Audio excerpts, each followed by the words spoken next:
In the tall grass, there is a predator that almost never runs. It does not chase. It finds a position, the right position, and becomes still. Not passive. Still the way a held breath is still. Some vipers hold that stillness for hours. Anacondas have been recorded staying motionless in ambush for over 10 days.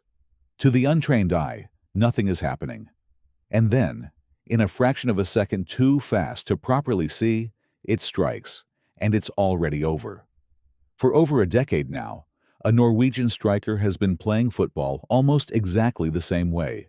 This is the story of how a boy raised in the shadow of his father's broken career built himself, deliberately, into the most efficient hunter the sport has ever produced. Ambush predators are among the most efficient hunters life has ever designed. Unlike a lion burning enormous energy in an open chase with no guarantee of success, an ambush hunter invests almost nothing until the moment of the strike. It reads the terrain. It waits in the one position where the prey has to come to it. And when the moment finally arrives, the strike itself is almost absurdly brief, faster than the human eye can properly track. The genius isn't the speed of the strike. The genius is everything before it. The discipline to do nothing until the position is perfect. Erling Haaland was born in Leeds, England, in the summer of 2000, while his father, Alf Inge, played professional football there. His mother, Gry Marita Brouet, was a national heptathlon champion, an athlete built on precision and timing. At 5 years old, Erling reportedly set a world record for his age group in the standing long jump. But the deeper inheritance wasn't physical.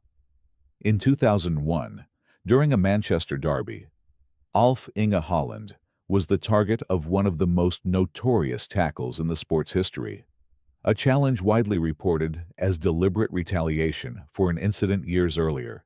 His knee never recovered. By 2003, a respectable career was over, ended not gradually, but violently, in a single, unnecessary moment he never chose to have. Erling grew up in the shadow of that story. If you're looking for the reason he plays like he refuses to waste a single, unnecessary movement, this is where it starts. There was no shortcut to any of this. Haaland came up through Bryne, his family's hometown club, before joining Molde in the Norwegian top flight, where a young manager named Ole Gunnar Solskjaer gave him his senior chance. It wasn't glamorous. It was a teenager in a small Norwegian league, learning the position, learning patience, long before the world was watching. Ambush predators aren't born mid-hunt. They spend most of their lives simply learning the terrain. Then, on the 17th of September 2019, on his Champions League debut for Red Bull Salzburg, 19-year-old Haaland scored a first-half hat-trick against Genk, matching a record held by Wayne Rooney, becoming the first teenager in the competition's history to score 3 goals in his first-half debut. In under 10 months in Austria, across only 17 starts, he scored 28 goals and collected 5 separate hat-tricks. The ambush had been announced.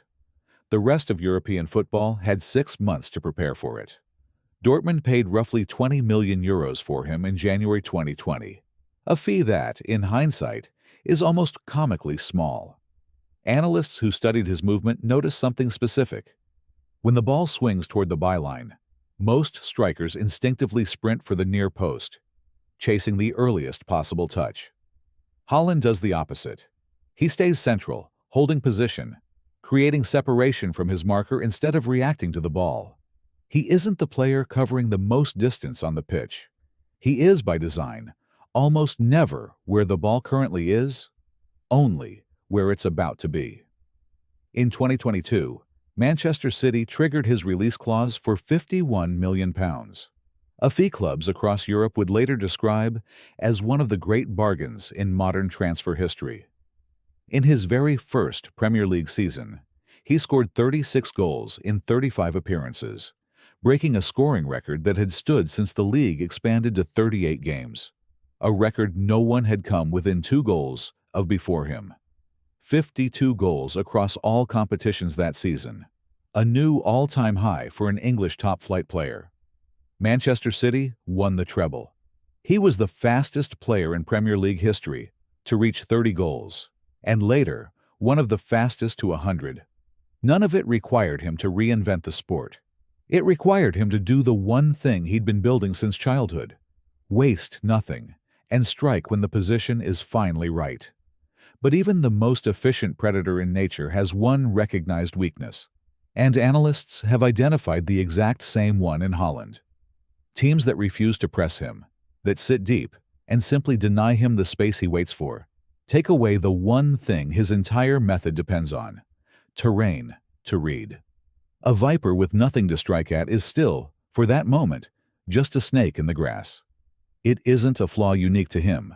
It's the one trade every ambush predator makes, in nature and on the pitch. You gain devastating efficiency in exchange for needing the right conditions to use it. And maybe that's what makes him worth more than a highlight reel. Not the records, not the fee. A boy who watched his father's career end in one violent, unnecessary moment and built an entire style of play, patient, economical, almost eerily controlled, as if daring the sport to ever catch him out of position again. Every stillness has a reason. His has always been the clearest one in football. Nature has been running this experiment for hundreds of millions of years.